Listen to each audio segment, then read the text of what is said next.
Anak-anak, setelah melalui berbagai peristiwa perlawanan, baik fisik maupun diplomasi, tibalah waktunya pengakuan kedaulatan Indonesia.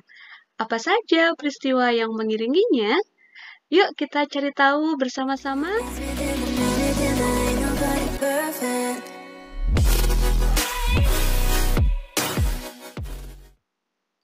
Halo anak-anak, Assalamualaikum warahmatullahi wabarakatuh. Selamat pagi dan salam sejahtera untuk kita semua. Bertemu lagi belajar bersama Bu Eka. Di video kali ini kita akan belajar tema 7, subtema 2, pembelajaran ke-6. Namun sebelumnya, jangan lupa untuk tekan tombol like dan juga subscribe channel pembelajaran ini agar kamu tidak ketinggalan oleh video-video pembelajaran berikutnya. Anak-anak, masih ingatkah kamu salah satu isi perjanjian Rumroyon? Iya, salah satu isinya adalah akan diselenggarakan konferensi meja bundar. Bagaimana hasil dari KMB? Nah, mari kita pelajari bersama-sama. Nah, apa itu KMB? Tadi sudah Bu Eka jelaskan di depan bahwa KMB itu merupakan singkatan dari Konferensi Meja Bundar.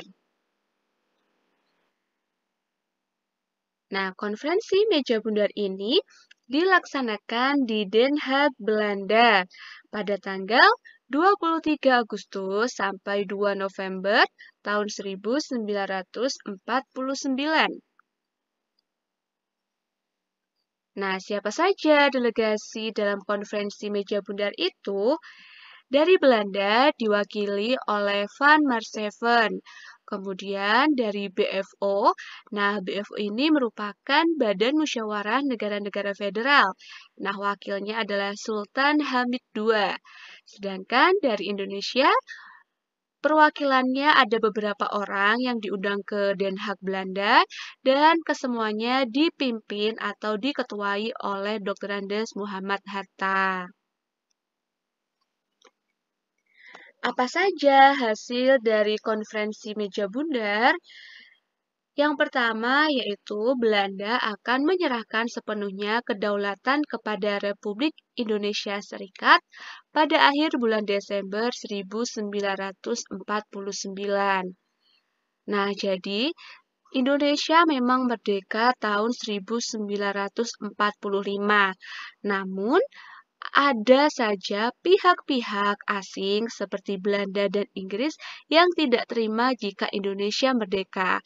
Mereka terus berupaya agar bisa menjajah Indonesia lagi. Hingga pada akhirnya pada tahun 1949 ini, Belanda akan menyerahkan sepenuhnya kedaulatan Indonesia. Hasil KMB yang kedua yaitu untuk penyelesaian masalah Irian Barat ditunda setahun kemudian setelah penyerahan kedaulatan pada Republik Indonesia Serikat. Jadi, seluruh wilayah Indonesia akan dikembalikan ke Indonesia, ke pemerintahan Indonesia, kecuali Provinsi Irian Barat. Irian Barat ini akan diserahkan 1 tahun setelah penyerahan kedaulatan kepada Republik Indonesia Serikat. Nomor 3, Republik Indonesia Serikat dan Belanda membentuk suatu uni yang dipimpin oleh Ratu Belanda berdasarkan kerjasama sukarela dan sederajat. Hasil yang keempat, Republik Indonesia Serikat harus membayar hutang kepada Belanda sejak tahun 1942. Anak-anak, hasil KMB yang kelima adalah pembubaran KNIL dan memasukkan anggota KNIL ke APRIS. APRIS ini merupakan singkatan dari Angkatan Perang Republik Indonesia Serikat. Hasil yang keenam yaitu kapal-kapal perang Belanda ditarik kembali dari Indonesia. Kemudian hasil yang ketujuh adalah Konstitusi Republik Indonesia Serikat dipermaklumkan kepada Kerajaan Belanda. Anak-anak, hasil KMB juga mengembalikan wilayah-wilayah Indonesia menjadi satu kesatuan kembali, kecuali untuk Provinsi Irian Barat. Provinsi Irian Barat ini akan diserahkan 1 tahun setelah penyerahan kedaulatan kepada Republik Indonesia Serikat. Anak-anak, pada tanggal 27 Desember 1949 diadakan upacara pengakuan kedaulatan dari pemerintah Belanda ke Republik Indonesia Serikat. Pada tanggal 17 Desember 1949 diadakan pelantikan Presiden Republik Indonesia Serikat yaitu Insinyur Soekarno. Sedangkan pada tanggal 20 Desember 1949, Dr. Andes Muhammad Hatta dilantik sebagai Perdana Menteri Republik Indonesia Serikat.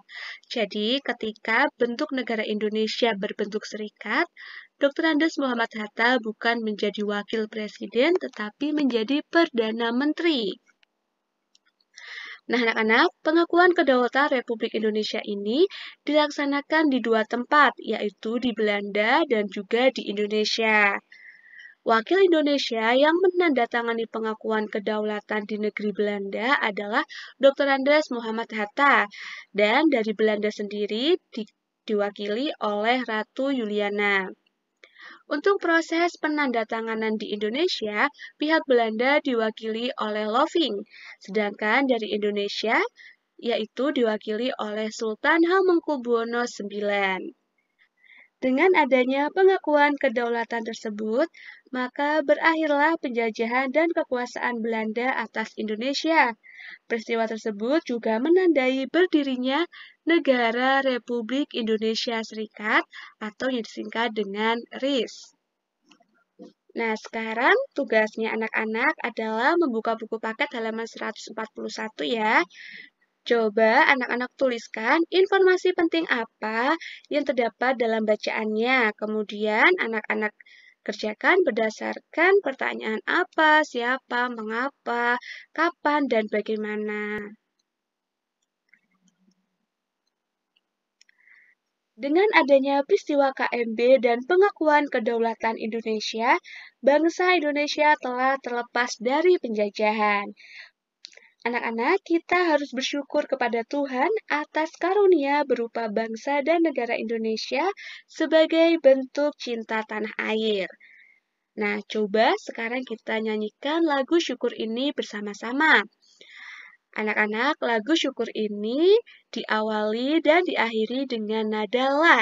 Masih ingatkah kamu lagu yang diawali dan diakhiri dengan nada la menggunakan tangga nada apa? Ia menggunakan tangga nada pentatonis. Nah, lagu syukur ini diciptakan oleh Hussein Mutahar. Kita nyanyikan bersama-sama ya anak-anak. 1, 2, 3. Dari yakinku teguh, hati ikhlasku penuh akan karuniamu. Tanah air pusaka Indonesia merdeka, syukur aku sembahkan kehadiratmu Tuhan.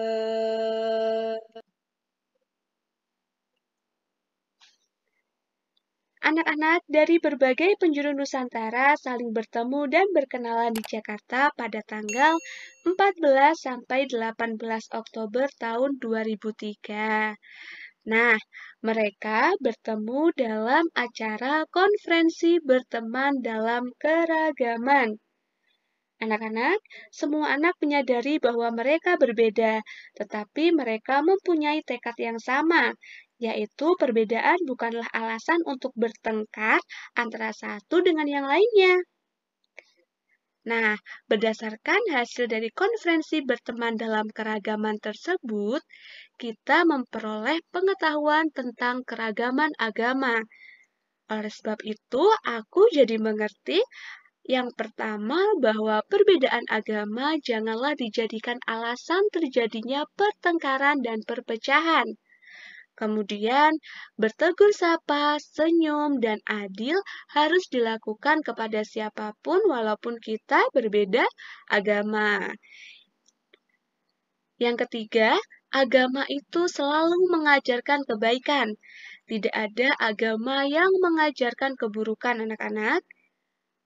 Yang keempat, perbedaan agama itu merupakan anugerah dari Tuhan karena di sanalah kita bisa mengisi, saling berbagi, dan juga saling tolong-menolong. Nah, selain tentang agama, kita juga menghadapi situasi dan kondisi tentang keragaman budaya di Indonesia. Apa saja yang harus kita sikapi? Bahwasanya Indonesia memiliki suku dan budaya yang beragam. Kemudian, setiap budaya itu memiliki ciri khasnya tersendiri. Setiap budaya satu dengan budaya lainnya pasti tidak sama.